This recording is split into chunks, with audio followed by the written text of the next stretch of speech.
The morning sun was just beginning to peek through the kitchen windows of the Golden Plate restaurant as Marcus Thompson adjusted his crisp white chef's coat. At 42 years old, he had the kind of confidence that came from 15 years of working in professional kitchens. His dark skin glistened with a light sheen of sweat as he prepared for another busy day at Atlanta's most famous restaurant. Marcus hadn't always been the executive chef. His journey began in this very kitchen, but at a much humbler position. 15 years ago, he started as a dishwasher, showing up every day with a smile on his face and a burning desire to learn everything he could about cooking. While other dishwashers complained about the work, Marcus saw every dirty pot as a chance to learn about what went into making great food. The other cooks noticed his interest. During breaks, instead of sitting in the back alley smoking like the others, Marcus would watch the line cooks work. He asked questions about their techniques, wrote down recipes in a small notebook he always carried, and stayed late just to learn more. Soon, the head chef at the time, an old Italian man named Giorgio, started giving him small tasks to do after his dishwashing duties were done. "You have good hands," Giorgio would say, watching Marcus carefully chop vegetables. "And more importantly, you have good heart. In this business, that's what matters most." Step by step, Marcus climbed the kitchen ladder. From dishwasher to prep cook, from prep cook to line cook, from line cook to sous chef. Each promotion came because he worked harder than anyone else and never stopped learning. He spent his free time reading cookbooks, watching cooking shows, and practicing new techniques at home until his small apartment constantly smelled of experimental dishes. What made Marcus special wasn't just his cooking skills.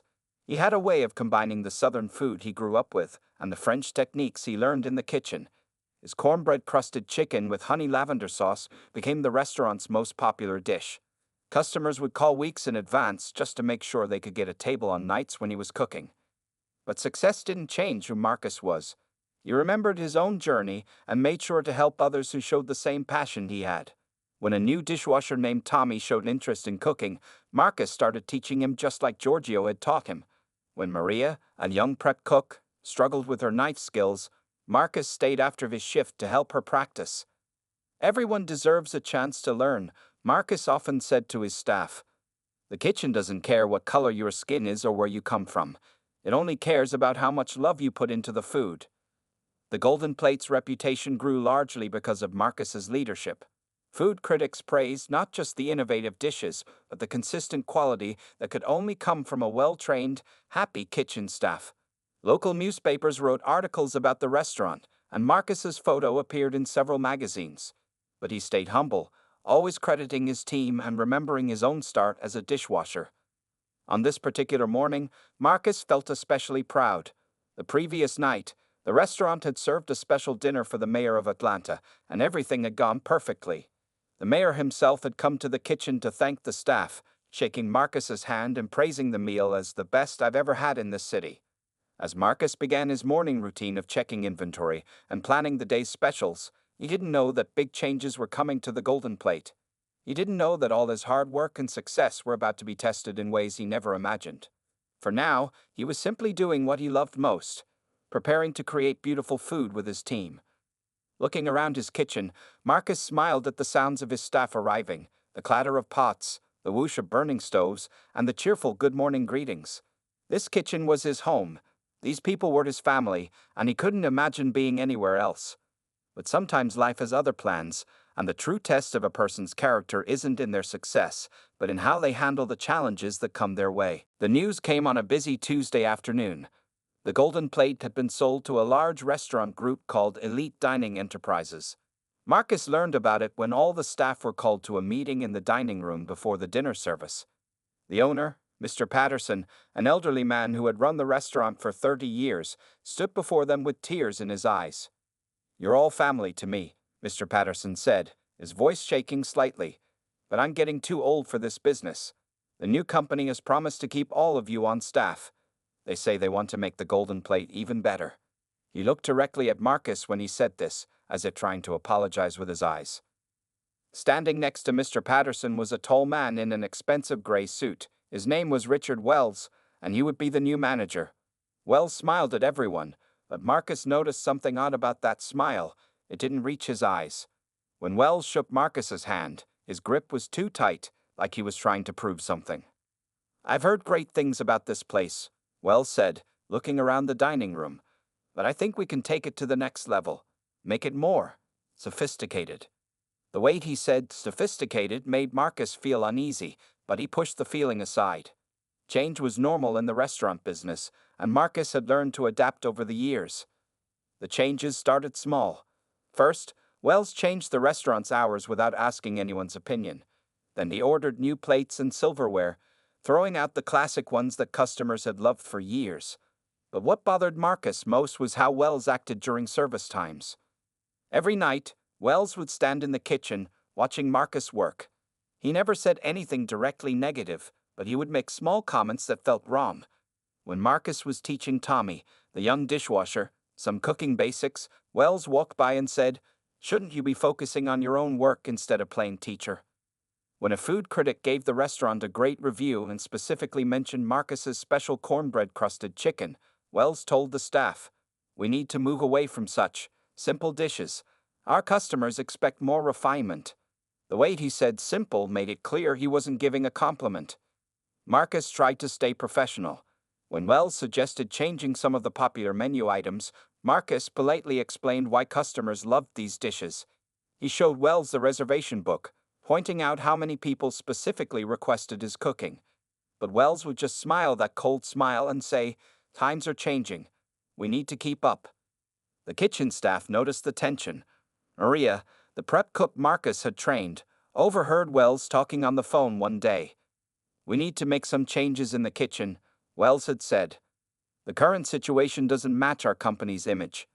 After telling Marcus about this, Maria wiped tears from her eyes. "It's not fair," she said. "You made this place what it is."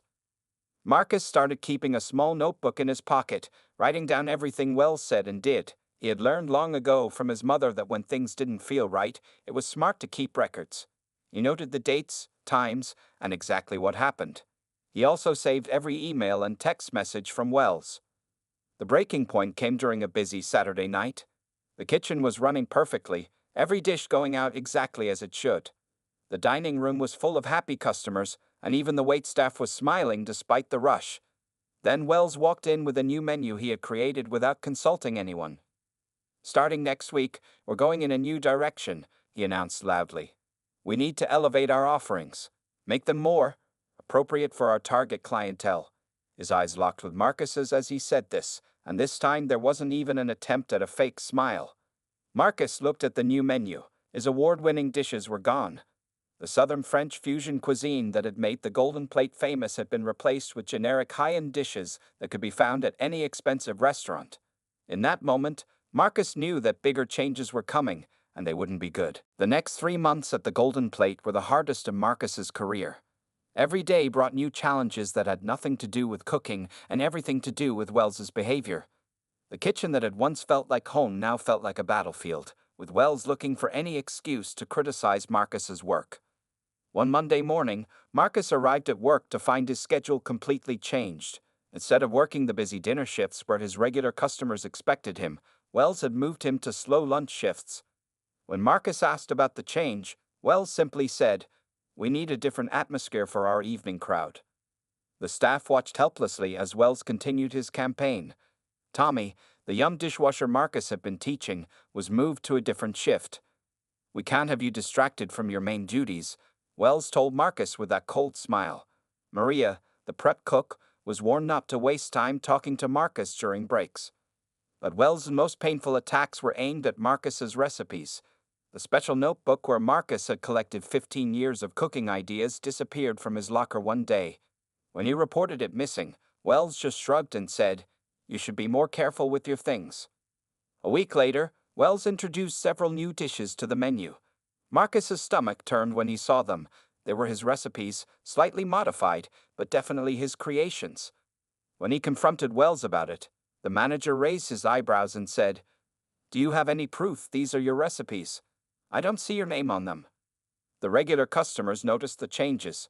Mrs. Anderson, who had been coming to the restaurant every Friday for 10 years, asked to speak with Marcus after her meal. "The food isn't the same," she said sadly. "It's like the soul has gone out of it." Marcus could only apologize and promise to do his best, even though Wells had forbidden him from cooking his signature dishes. One evening, a food critic from the Atlanta Journal came to the restaurant. He ordered Marcus's famous cornbread-crusted chicken, not knowing it had been removed from the menu. Wells walked into the kitchen looking angry. "Tell them we don't serve that kind of food anymore," Wells snapped at the waiter. Then he turned to Marcus and said loudly enough for everyone to hear, "We're trying to be a fine dining establishment now, not a soul food kitchen." The kitchen went silent. Everyone had heard the racist undertone in Wells's words. Maria dropped a spoon, and it clattered loudly on the floor. Marcus felt his hands shake with anger, but he kept his voice steady as he said, "That dish won an award from the Southern Culinary Association." "Well, times change," Wells said with a smirk. "Maybe you should too." That night, after service, Marcus sat in his car for a long time. He thought about his journey from dishwasher to executive chef.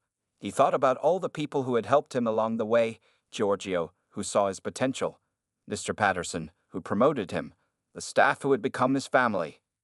He pulled out his phone and looked at the photos he had taken over the past 3 months. Pictures of Wells's schedule changes, screenshots of text messages, and even a few videos of Wells's inappropriate comments that other staff members had recorded. He also had emails from customers complaining about the menu changes and praising his old dishes. The next day, Marcus started recording every conversation with Wells using his phone. He asked his coworkers to write down what they had seen and heard. He even contacted some of his regular customers who had stopped coming to the restaurant, and they agreed to write letters about why they no longer visited the Golden Plate. Marcus knew that Wells was trying to force him to quit, but Marcus Thompson had not worked his way up from dishwasher to executive chef by giving up when things got tough. He had a plan, and Wells would never see it coming. Sometimes, Marcus remembered his mother saying, "You have to let people show their true colors to everyone else before you can make things right." So that's exactly what he decided to do. Let Wells show his true colors while Marcus gathered his evidence. It was a busy Friday evening at the Golden Plate when everything finally came to a head. The dining room was full of customers, and delicious smells filled the kitchen as Marcus and his team worked their usual magic. Despite all of Wells's changes, they still managed to make excellent food, even if it wasn't the special dishes that had made the restaurant famous. Just as the dinner rush was starting, Wells walked into the kitchen wearing his usual gray suit and cold smile. "Marcus, I need to see you in my office right now," he said loudly, making sure everyone could hear. Marcus wasn't surprised. He had been expecting something like this. Before following Wells, he carefully took out his phone and started the recording app he had downloaded last month. He slipped the phone into his chest pocket, making sure the microphone wasn't covered. Wells's office was small but expensive looking. He had replaced Mr. Patterson's old comfortable chairs with sleek modern ones, and the warm family photos on the walls were now gone. Instead, there were framed magazine articles about elite dining enterprises. "Sit down," Wells said, pointing to a chair while he settled behind his big desk. "This won't take long." Marcus sat quietly, his hands folded in his lap. He could feel his phone recording everything in his pocket. His heart was beating fast, but his face stayed calm. His mother had always told him, in the biggest moments, "Keep your dignity. It's something nobody can take from you." "Marcus," Wells began, shuffling some papers on his desk, "I'm afraid we have to let you go. You're just not fitting in with the restaurant's new direction." "Could you explain what you mean by that?" Marcus asked calmly. He wanted everything on the recording to be clear. Wells frowned, probably surprised that Marcus wasn't getting upset. "Your cooking style is too simple, too basic. Our customers expect a certain level of sophistication." "The customers seem to disagree," Marcus said. "Our bookings have dropped by half since you removed my dishes from the menu." Wells's face turned slightly red. "That's not the point. The point is, this restaurant is trying to attract a different kind of customer now. A more refined crowd."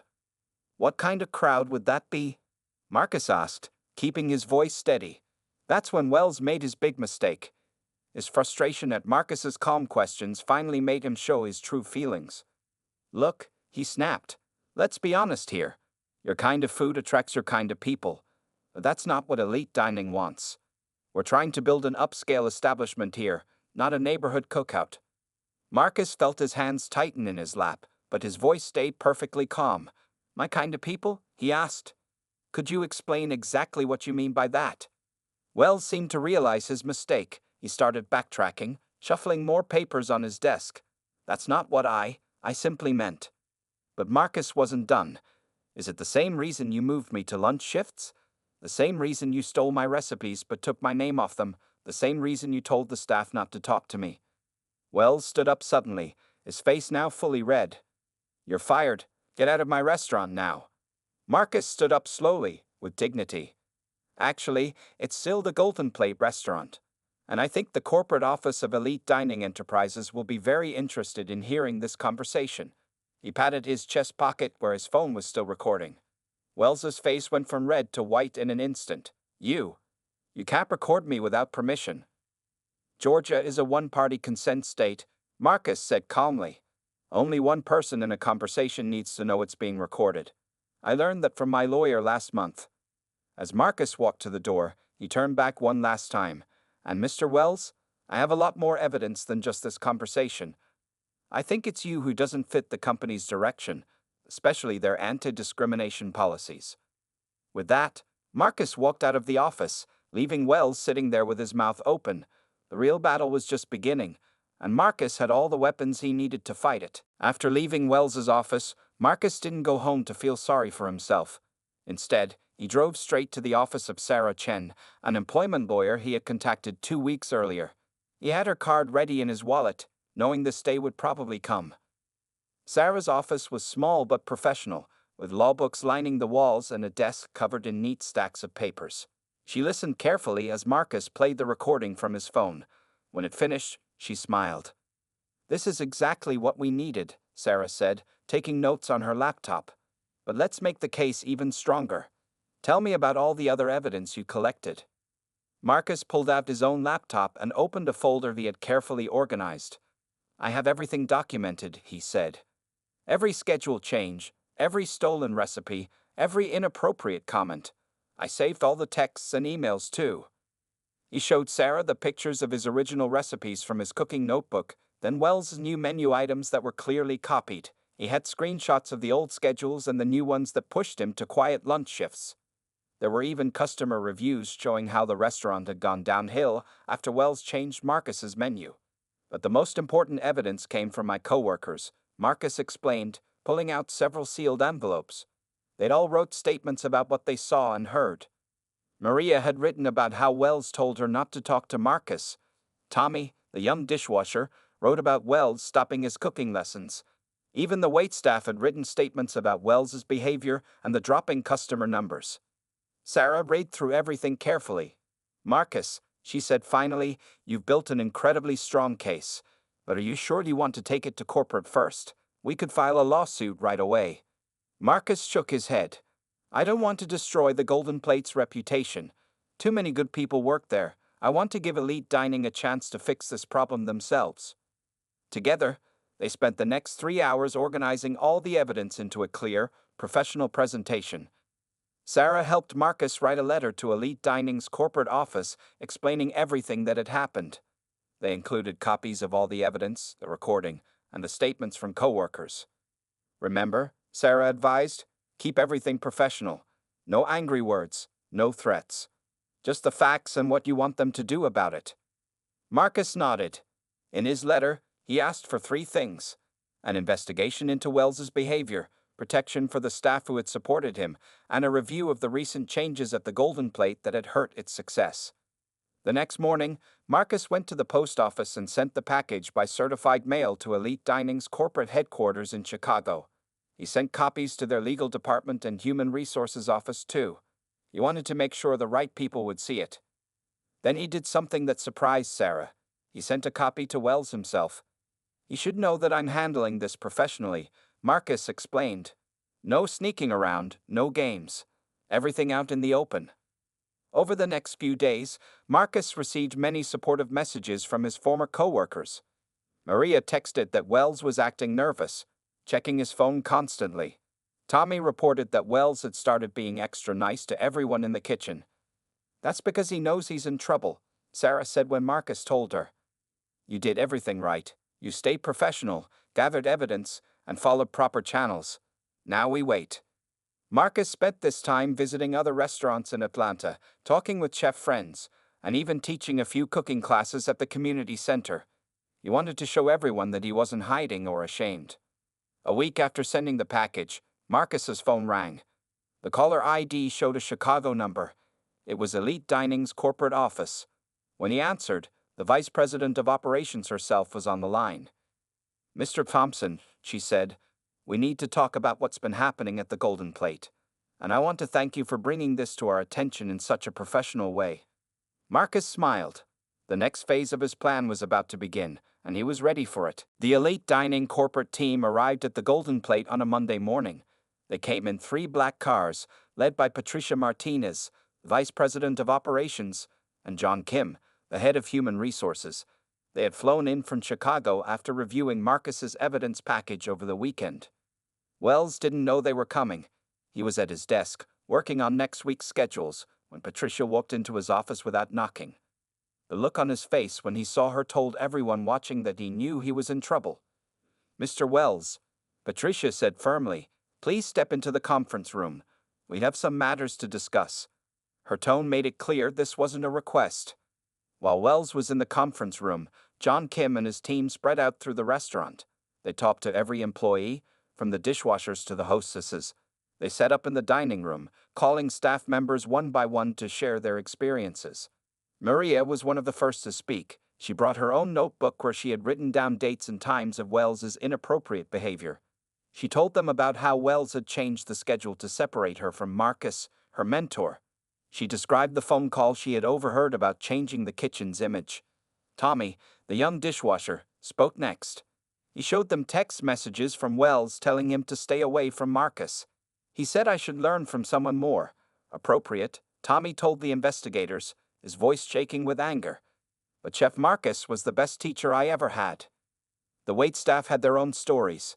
They showed the investigators their records of dropping sales and customer complaints after Wells changed the menu.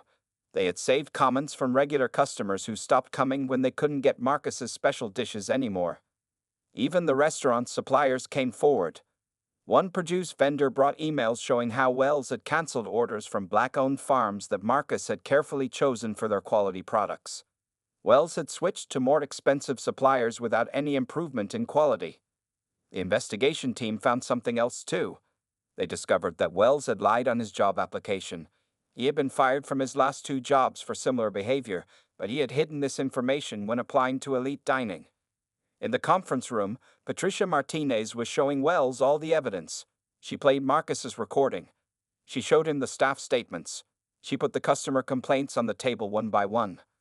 "Mr. Wells," she said, her voice cold, "Elite Dining Enterprises has a zero-tolerance policy for discrimination. But what you've done goes beyond that. You've damaged our company's reputation, decreased our profits, and created a hostile work environment." Wells tried to defend himself. He claimed Marcus was difficult to work with. He said the menu changes were necessary for the restaurant's image. He argued that the recording was taken without his permission. But Patricia wasn't interested in his excuses. "Georgia is a one-party consent state for recordings," she reminded him. "And we have much more evidence than just that recording." The investigation lasted 3 days. The corporate team went through every document, interviewed every employee, and reviewed all the changes Wells had made since taking over. They looked at the sales figures, customer feedback, and staff turnover rates.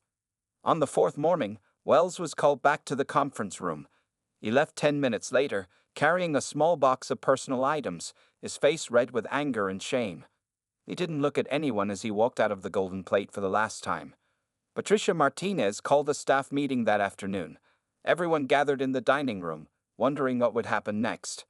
Many were worried about their jobs, about more changes coming to the restaurant.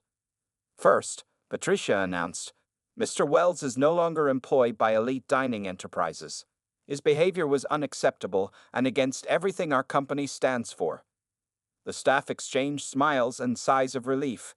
But Patricia wasn't finished. She had more news. News that would change everything, and it involved Marcus Thompson. Patricia Martinez stood in front of the gathered staff at the Golden Plate, holding a folder in her hands. After announcing Wells's dismissal, she smiled and continued with her announcement. Now, we need to talk about the future of this restaurant, she said. First, I want to invite Marcus Thompson to come back to the Golden Plate, not just as executive chef, but as our new regional executive chef for all of Elite Dining's southern restaurants. The room erupted in applause.